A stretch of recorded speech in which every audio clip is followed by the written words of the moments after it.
The dark truth behind Corey Haim's tragic fall. When Corey Haim first spoke about the horrors he endured as a child star, everyone thought they knew who was responsible. Charlie Sheen's name was whispered everywhere. But after Haim's death, the truth that emerged was far more sinister than anyone imagined. The boy who never wanted stardom.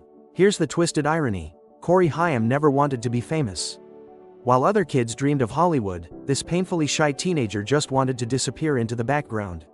But his mother had different plans. She believed the spotlight would cure his crippling introversion, so she threw him onto stages, into improv classes, even mime lessons. The really cruel part? It was never supposed to be him. His older sister Carrie was the one auditioning, desperate for roles. Corey just tagged along, but while Carrie faced rejection after rejection, producers couldn't take their eyes off the boy who wasn't even trying. They wanted him, and that's where everything started to go wrong. At just 2 years old, Corey's parents started putting him in print commercials. By 4, he was doing television ads. The camera loved him in a way that felt almost predatory. This wasn't a child choosing a career. This was a child being chosen, whether he wanted it or not. And in Hollywood, once you're chosen, there's rarely a way out. His first real break came with a Canadian educational show called The Edison Twins. Nothing glamorous, nothing that would prepare him for what was coming. But it got him noticed. And in Hollywood, being noticed by the wrong people can be more dangerous than being ignored. First taste of Hollywood's poison. At 13, Corey landed his first major film role in Firstborn. It should have been magical. Instead, it became his first nightmare. On his very first day on set, young Corey made an innocent mistake. He tried to compliment his co-star Peter Weller on his acting. What happened next would haunt him. Weller, playing a violent stepfather in the film, grabbed the barely teenage boy, slammed him against a wall, and told him to never speak to him again. Weller later called it method acting. But for Corey, it was terror. And it was only the beginning. Think about that for a moment. A 13-year-old kid, on his first real movie set, trying to be polite and professional. And an adult man, someone who should have been a mentor, physically assaulted him. Called it art. Nobody stopped it. Nobody protected him. That's when Corey learned his first real lesson about Hollywood. You're on your own. The dance that broke him. At the crew party, Corey watched something that shattered what remained of his childhood innocence. His parents, divorced since 1982, were dancing. But not with each other. With other partners. The sight of them moving on sent him into tears. This was the boy Hollywood was building into a star, already broken, already vulnerable, already alone. But here's what makes this moment even more haunting. Corey was crying at a party surrounded by adults. Surrounded by people who worked in an industry that made its fortune off child actors. And not one of them seemed to notice that this kid was falling apart. Or maybe they noticed and just didn't care. In Hollywood, the show must go on, even when the star is bleeding.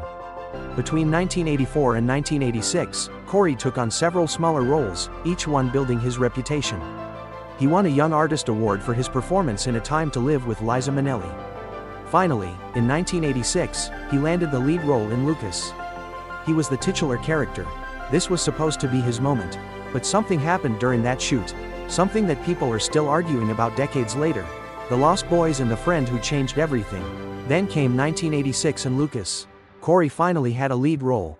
But something happened on that set, something that would spark accusations for decades. Years later, Corey Feldman would claim that Charlie Sheen molested Haim during filming. Sheen denied it, but here's where it gets strange.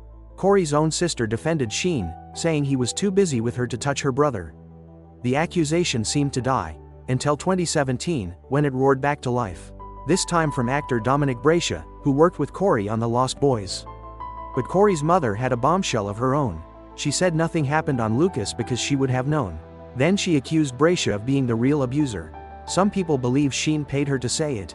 Enter the two Coreys. Despite the darkness brewing beneath the surface, Corey's star was rising.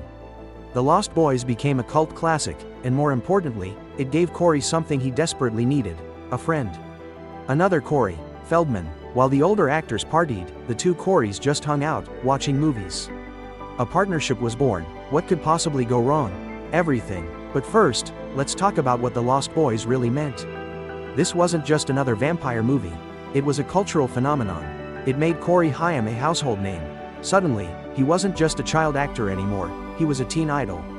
And that came with a price tag most people don't understand. The director of their next film together, License to Drive, was Greg Beeman. He later said the two Coreys liked to goof around on set, sometimes disappearing for hours. But he added something crucial: they always showed up on time. It sounded innocent enough. Just two teenagers being teenagers, right? Wrong. Something much darker was happening behind those disappearances. The hidden adult in the backseat. License to drive required Haim to operate a car. Simple enough, right? Except Corey only had a learner's permit, which meant an adult had to be present. So producers hid an adult in the backseat during filming to stay legal. But there was another reason Corey shouldn't have been driving. His addiction had already begun. During a stint in rehab, doctors prescribed Valium for withdrawal symptoms. Soon, Corey was taking up to 85 pills a day. 85, and he was still just a teenager. The manager, the mansion, and the BB gun. By the time Corey had money in the bank, his judgment was already compromised. He bought a mansion in Hancock Park, but made one catastrophic decision. He bought it with his manager, Michael Bass. The same Michael Bass who'd spent 2 years in prison for fraud. Bass rushed the purchase to host a charity event for Toys for Tots. Sources say the whole thing was a scam. When Corey finally tried to fire him a year later, Bass refused to leave. So Corey fired at him instead, with a BB gun. Corey ended up in jail. Feldman had to bail him out for $250.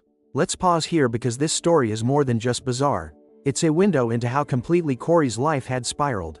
He was living with a convicted fraudster. He was using a BB gun to settle disputes.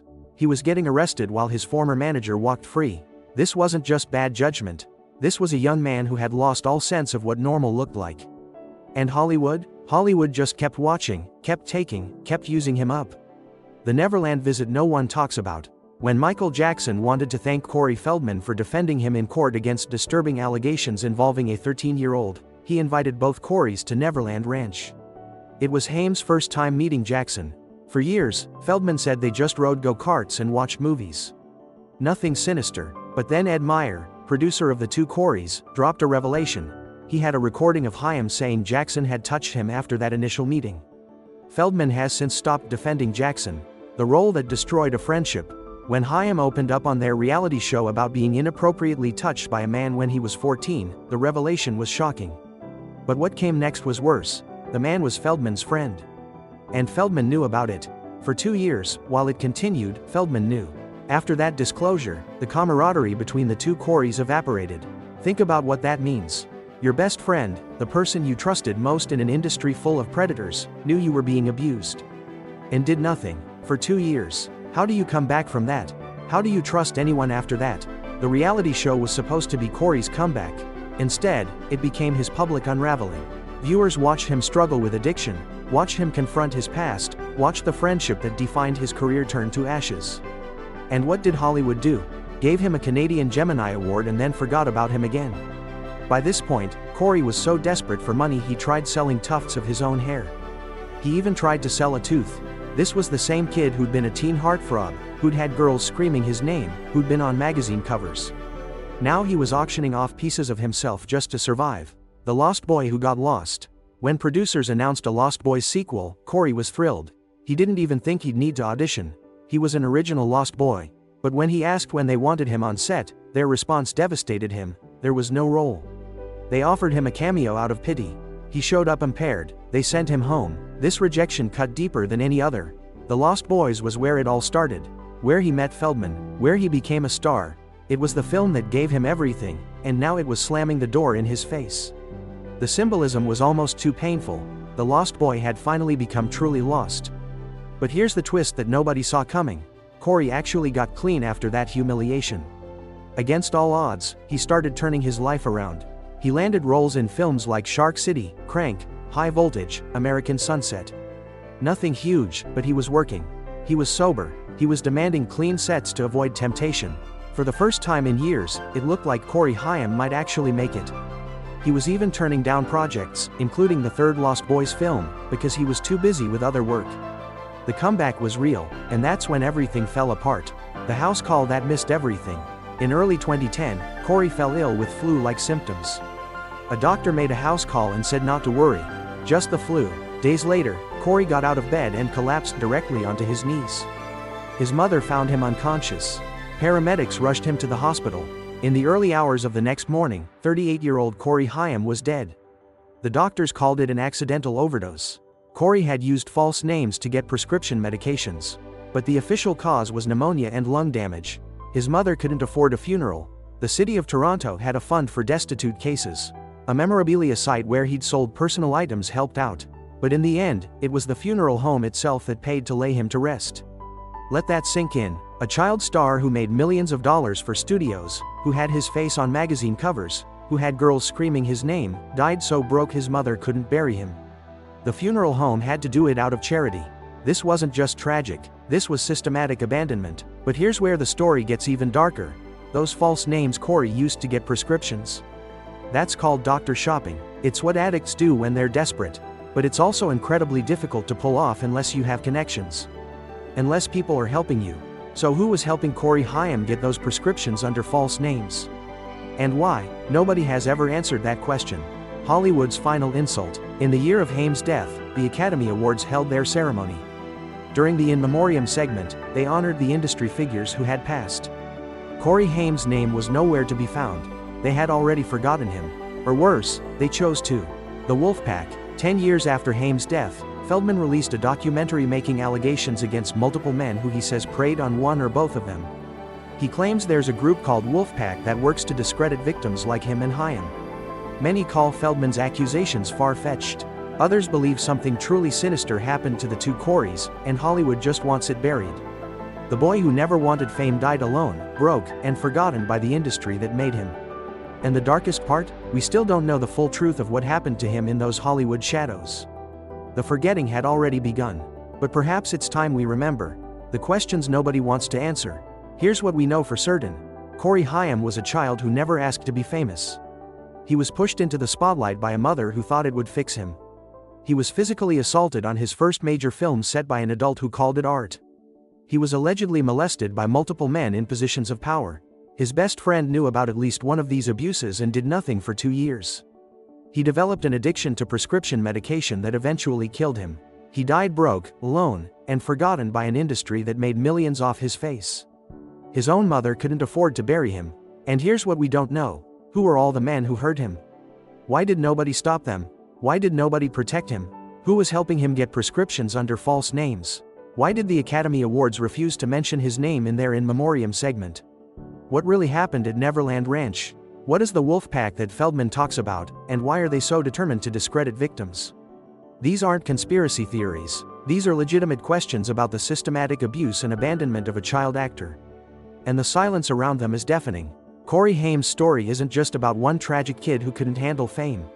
It's about an industry that chews up children and spits them out. It's about adults who look the other way when they see abuse because the show must go on.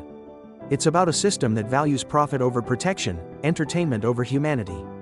And it's still happening today. The names change, the faces change, but the pattern remains the same. Which means Corey Haim didn't die for nothing, unless we learn nothing from his death. The boy who never wanted to be in the spotlight deserves at least this: to be remembered not just as a cautionary tale, but as a victim of a machine that's still running, still grinding up young lives, still protected by silence and selective memory. So remember Corey Haim, remember what was done to him, remember what wasn't done for him, and ask yourself, who's being forgotten right now? Who's suffering in silence while we watch and do nothing? Because the story of Corey Haim isn't really about the past. It's about right now. It's about every child actor working today who might be the next forgotten victim. And it's about whether we finally care enough to do something about it. Or whether we'll just keep watching, keep consuming, keep forgetting. Until the next Corey Haim dies alone, broke, and unmourned by the industry that destroyed him.